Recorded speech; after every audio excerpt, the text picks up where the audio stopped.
Qu'est-ce qui se passe dans notre pays? Ça n'a pas de bon sens. On voit une rage de criminalité à travers le pays qui a suivi les politiques sur la criminalité des libéraux et les néo-démocrates qui s'en foutent dans la tête, pour être vrai.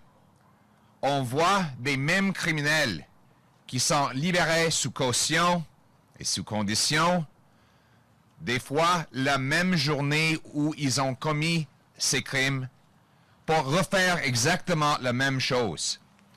Nos jeunes sont tués sur le transport en commun. Nos familles ont peur de prendre le train. Il y a des fusillades à travers le pays. Et que font Justin Trudeau et les néo-démocrates? Ils libèrent des criminels habituels qui tuent nos gens.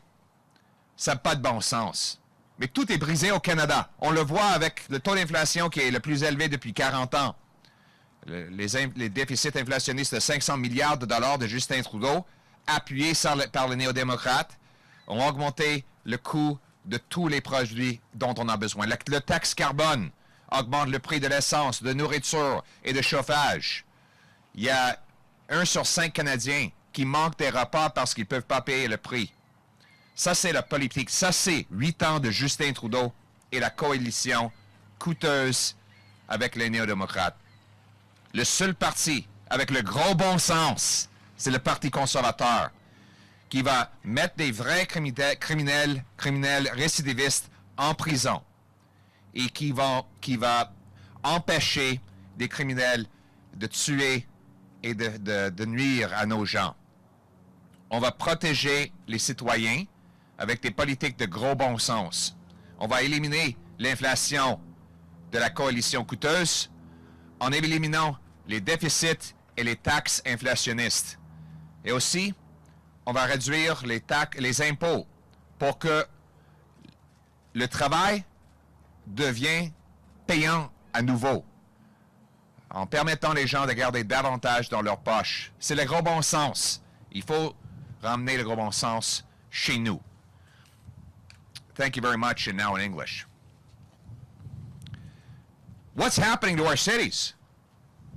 After 8 years of Trudeau and his crazy coalition with the NDP, I'll tell you what's happening. Tuesday morning, Calgary, a victim shot dead on a bus. Shot on a bus, now in critical condition. 2 people taken into custody, another suspect at large. Tuesday afternoon, Calgary, police discover a corpse in a suitcase. Wednesday, Edmonton, police reveal that a 35-year-old, Gabriel Dumont, was shot to death in an apartment building. Wednesday afternoon, Edmonton, a teenage boy attacked in an Edmonton mall. The boy is now in serious condition. Wednesday night, downtown Calgary, a 20-year-old shot dead, another injured from gunshot wounds. This morning, right here in Edmonton, a 48-year-old man was randomly stabbed. He's in critical condition, suspect still at large. That is a normal day in an average Canadian city after 8 years of Justin Trudeau and the costly coalition with the NDP. Trudeau and the NDP have caused this crime wave with policies that allow the same repeat violent offenders loose on our streets to terrorize innocent people. Trudeau and the NDP have given us crime, chaos, drugs, and disorder. It is a simple cause and effect. You let the same violent people back on the street the same day they're arrested, they will do more violence. And that's why the data shows that when common sense conservatives were in power, crime went down 23%. When this crazy coalition of Trudeau and the NDP have been in power, crime is up 32%. Simple cause and effect. And if you want the best statistical illustration of it, in Vancouver, the same 40 offenders were arrested 6 6,000 times. Let me say that again. The same 40 people arrested 6,000 times in a year. That's 150 arrests per offender per year. We don't have a lot of criminals in Canada. It's a very small number that do the vast majority of the crime. So here's Pierre Poilievre's common sense plan to bring home safe streets. End catch and release, and bring jail, not bail. Jail, not bail for repeat violent offenders.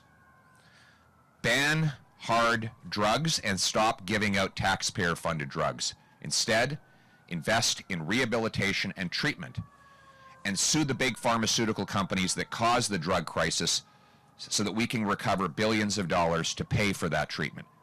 That way we bring home our brothers, our sisters, our friends and neighbors drug-free. This is a common sense approach that has proven to work. We can do it again. We're going to bring home safe streets for our people. And we understand that everything in Canada is broken after 8 years of Trudeau and the costly coalition. 40-year highs in inflation, 1 in 5 Canadians skipping meals because they can't afford the price of food. Some people going to food banks asking for help with medical assistance in dying, not because they're sick, but because they're too poor and miserable after 8 years of Trudeau and his costly coalition. We have 9 in 10 young people saying they'll never be able to afford a house in Canada. With all this land we have, we can't house our young people. It's crazy. And we see despair and tent cities where people are pouring out into the streets because they can't afford to live under the carbon tax and the inflationary policies of Trudeau and the costly coalition. So here's the conservative common sense plan to fix that. I'll cap spending and cut waste in government to bring down inflation and taxes so hard work pays off with powerful paychecks that afford good food, a decent home, and a solid retirement. We're going to make work pay again. We're going to bring in smaller government and bigger citizens, allowing people to take back control of their lives in the freest country on earth. Our purpose is to bring it home. Bring home lower prices, bring home powerful paychecks, bring home safer streets, bring homes that people can afford, and bring home freedom for all Canadians. It's common sense. Let's bring it home. Thank you. We have time for 5 questions. We'll open it up to the first question. Hi there, I'm Paige Parsons with CBC. Several of the incidents you mentioned, they're gun violence, and the public inquiry into the worst mass shooting in Canada's history is calling for stricter gun regulations. Their recommendations touch on cross-border gun smuggling and also restricting high-capacity firearms and ammunition. And would you support the government if they brought in some of the Commission's recommendations? What we need to do is stop going after hunters and start going after criminals. The shooting that you referred to was done with smuggled guns, not legal firearms.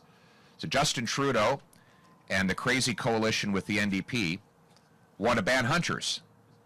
But hunters aren't committing the crime. It's criminals who bring in smuggled guns from across the border. So here's my common sense plan.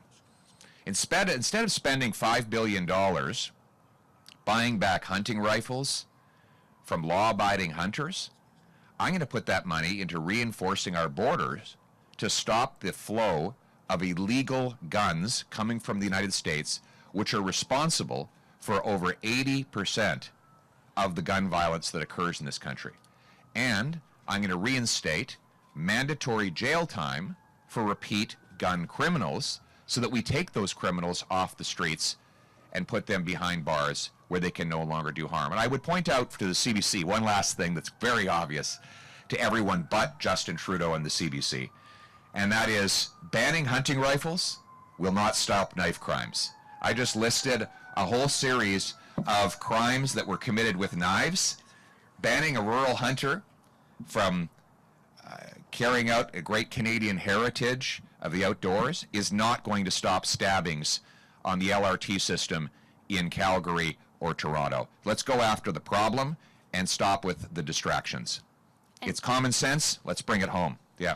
Can I get you to respond in French as well for my Radio Canada colleague? And just to clarify, so you don't support all the Commission's I think I findings? just clarified, first of all, the Commission is really an outrage. The way they ignored the victims of the crime that happened, and the way that they failed to take into account the facts on the ground, demonstrate that Justin Trudeau and the Costly Coalition are going to continue to unleash this wave of violence and crime on our streets. They're going to continue to allow illegal guns to come across our borders to commit more massacres, and they're going to allow more and more crime and drugs in our streets. And I don't support any of that. Donc, moi, je crois qu'on devrait cibler les vrais criminels. Après 8 ans, l'approche que le CBC vient de supporter est déjà, ça fonctionne pas. On a vu les résultats de cette approche-là que vous supportez. Le résultat, c'est que la criminalité a augmenté de 32% ici au Canada, après 8 ans de Justin Trudeau et la coalition avec les néo-démocrates. Cibler les chasseurs dans les régions n'empêche pas la criminalité. Il faut renforcer la frontière pour empêcher le trafic d'armes illégales, et il faut mettre des criminels récidivistes en prison. C'est comme ça qu'on a réussi à réduire la criminalité de 23% quand les conservateurs étaient au pouvoir. Et c'est comme ça, c'est le gros bon sens, c'est comme ça que le gouvernement Poilievre va éliminer cette criminalité. Et je souligne que ça, c'est le gros bon sens. Il faut ramener le gros bon sens chez nous. I should also point out that the approach just advocated by the CBC to go after hunters has been tried. That's what Trudeau's been doing for 8 years. And what is the result? A 32% increase in violence and crime. It hasn't worked. We need to go after the criminals, not the hunters. It's common sense. Let's bring it home. Thank you. Ritika Dubey with the Canadian Press.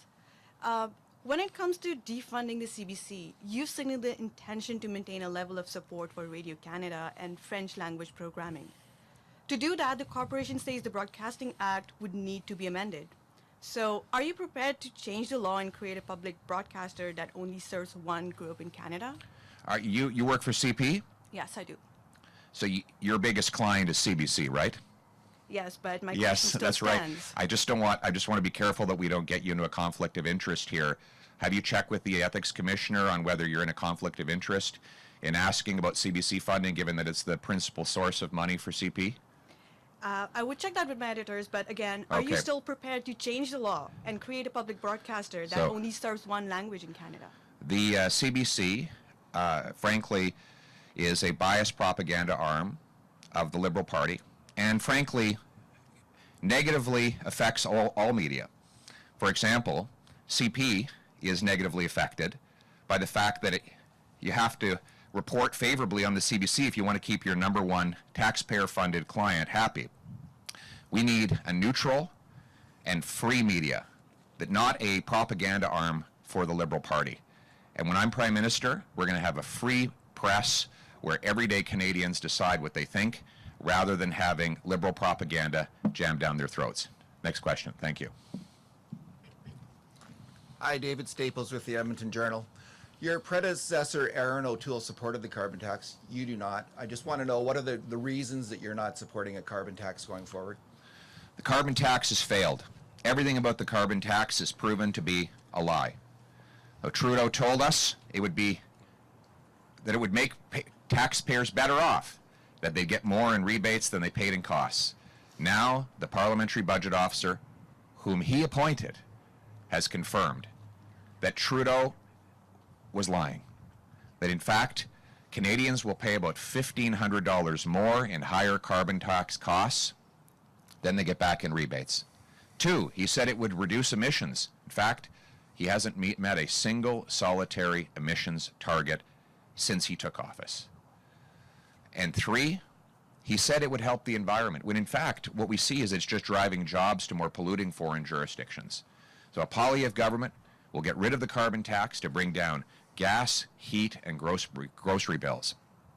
We'll tackle climate change. Instead of tackling climate change by making traditional energy more expensive, we'll do it by making alternative energy more affordable. We'll speed up approval for hydroelectric dams in Quebec, for nuclear energy in Alberta, Saskatchewan, New Brunswick, and other provinces. We'll back up carbon capture and storage so that our brilliant energy sector right here in Alberta can put the carbon back in the ground where it came from. That's a common sense approach to bring home lower prices and a more pristine environment. And that's my approach. Let's bring it home. Let him have another one. What the heck? Thanks. One of the reasons that the Liberal government changed the bail policy was they were concerned about higher incarceration rates for Indigenous people. How do you think that's turned out? What do you think of that idea, that goal that they had? How has that turned out? And how would, given the current disorder, how are you going to balance those two things, those that might be in competition, may not be? Well, two things I'd say. One is that it has not reduced incarceration rates. The same violent criminals are going back and forth into jail through a revolving door. So the only change is that they get to come out for a few days to stab someone, to slit someone's throat, or to beat someone over the head with a baseball bat. That doesn't reduce incarceration rates. It just allows the criminals to have a day pass to go out and kill someone. When Prime Minister Harper was in office, we brought in common sense criminal justice policies that reduced crime and reduced incarceration rates. Why did crime go down? Because criminals were afraid of the consequences. Why did incarceration rates go down? Because we had less crime. What I'm proposing is to target the tiny minority of repeat violent offenders, not the 20-year-old who made a mistake, getting into a bar fight once. The repeat violent offenders. Put them in jail, keep them there until their sentence is complete so that we can reduce crime. Secondly, Indigenous people are among the greatest victims of crime. Releasing violent offenders from jail before their sentences is complete has been a major attack on our Indigenous people because they're the ones who are suffering the biggest consequences of crime. I want to protect Indigenous Canadians, make every community, including First Nations communities, safe, and that's why we're going to bring home a common sense criminal justice reform. Thank you. Hi, thanks for taking my question. It's Lisa Johnson from the Edmonton Journal. Yes. I'm wondering, you said the Trudeau and the NDP have caused this current crime wave, and Yeah. of course there are many social issues that you alluded to Yeah. that are underlying causes of these issues that we're facing right now. A lot of these things fall under provincial jurisdiction, for example, affordable housing, Alberta's approach to mental health and addictions. I'm wondering how you attribute this crime to the federal government and not the province, and if you're suggesting that the Conservative government, which has been in power in Alberta for 4 years now, hasn't done enough to address these particular issues to prevent crime. Well, that's an easy question because the biggest crime problems are in places run by an NDP government over in British Columbia, where you've had NDP Liberal mayors, premiers, and prime ministers in charge of public safety. And the worst disorder, drug abuse, crime, and chaos are in places run by woke NDP Liberal mayors and premiers. Their policies have unleashed a wicked crime spree across this country. And you only have to take a walk in the streets of Vancouver to see what happens when the NDP is in charge. You get tent cities. You get 6 people dying every day of drug overdoses. You get people randomly attacked with baseball bats and knives on the streets. I'm thankful that the provincial government here is doing its best to push back against this dangerous woke agenda by investing in rehabilitation and treatment instead of taxpayer-funded drugs. And I'm also happy that Alberta's approach to treating drug addiction rather than giving out more free drugs is bringing down overdose rates, unlike in British Columbia, where the rates have gone up 300%. It's clear from the facts. The debate is over. The hardcore woke agenda of Justin Trudeau and the coalition causes more crime, more overdoses, and more misery. That's why we need a common sense, conservative approach to bring home safe streets. We have time for one more question. It's Safe Kaiser Global News. How to summarize this all in one question, I guess. You know, why are you here today? You know, we've seen spiking crime rates in Alberta and Edmonton over the last little while. And, you know, it's happened since the UCP's been in charge, since the UCP indirectly cut 600 police officers from Calgary, and they cut hundreds more here in Edmonton. And you come out here and say that it is Trudeau and Singh's coalition that's causing all this. And I guess there's some So why is the confusion crime there. going up in BC? The UCPs are not in power in BC. What's happening there? With all due respect, I'm an Alberta legislative Why reporter, not a is it BC happening? Why is it legislative not happening in reporter. Montreal? Why is Montreal having the same crime sprees? The UCP in charge of Montreal? Once again, well, Conservatives are in charge of Quebec. I'm not sure that's what's not happening true. there because That's not once true. again, I'm an not true. Alberta legislative reporter, not Quebec. But you one have or to a assign BC one. causation. You have to assign causation. If it's happening everywhere in Canada, then it can't be the responsibility of one provincial government that represents only about 13% of the national population. So if you want cause and effect, the cause is this. Justin Trudeau and his coalition with the NDP brought in catch and release bail that allows the same violent criminal to stab or slash someone in the morning, be out by noon, commit another crime, be out by 6 o'clock the same evening, and commit another crime all in the same day. Talk to our police officers. They will tell you that the criminal justice reforms, the crazy criminal justice reforms of Trudeau and the NDP have unleashed a torrent of crime and chaos right across this country, not just in Alberta. Everywhere I go, it's the same story. And all of the experts agree that it's the criminal justice reforms of the crazy coalition who are causing it. By experts, I mean the police, because they're the ones who actually fight crime. So no, let him. I like him to continue. I like him to continue. So my answer to you is, how do I blame it on the federal Liberal NDP coalition? The fact is, it's a nationwide problem that we did not have before Justin Trudeau. We have it now. I will fix it. So you talk about causation. I guess my question to you then is, do you believe having 600 fewer officers in Calgary and hundreds of fewer officers in Edmonton is part of that causation where we see a spike in crime? I know that that some of the woke, radical left-wing mayors have cut back on police. They've pushed this defund the police agenda, and these woke policies of Liberal NDP mayors across the country, along with Trudeau's crazy criminal justice policies, have unleashed this torrent of crime. And it's happening everywhere where Liberals and New Democrats are in power. In Montreal, in British Columbia, and in cities that have woke NDP Liberal mayors. So we've got to replace these crazy catch and release crime policies with a common sense criminal justice reform, and that's exactly what a Pierre Poilievre government will do. Let's bring it home. On a juste une dernière question en français. Merci, M. Poilievre. J'ai juste une question d'un de mes rapporteurs qui ne peut pas être ici. Le simple ajout des policiers ne semble pas suffisant pour fournir la hausse de la violence.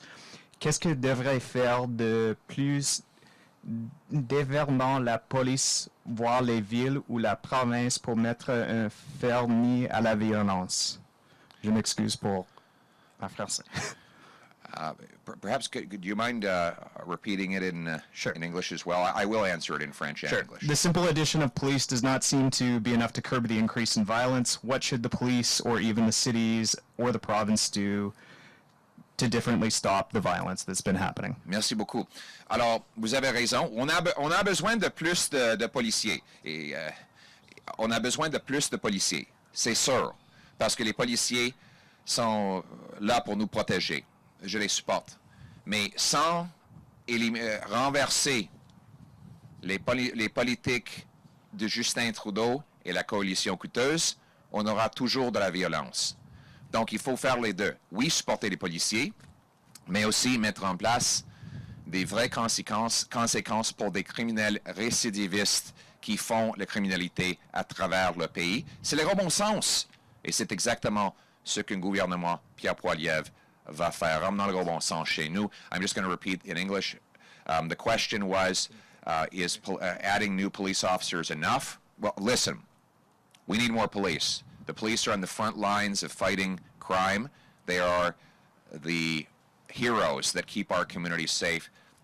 But it won't be enough as long as you have the crazy catch and release crime policies of Justin Trudeau and the coalition. You will have more and more crime. The criminals are laughing at the police. I encourage all the media here who are asking these questions to go for a ride along and ask the front-line police officers, not the bureaucrats in the corner offices making six figures, but the front-line police officers. They will tell you the stories of the same repeat violent criminals being released again and again and again to carry out crime on our streets. As long as Justin Trudeau and the NDP continue with these crazy catch and release policies, we will have crime and chaos. And that's why a common sense conservative government led by Pierre Poilievre will bring jail, not bail, for repeat violent offenders, ban hard drugs, stop giving out taxpayer-funded narcotics, invest in treatment and rehabilitation, and make the big pharma companies pay for it through a multi-billion-dollar lawsuit so we can bring home our brothers, sisters, friends, and neighbors drug-free. Thank you very much. Merci beaucoup.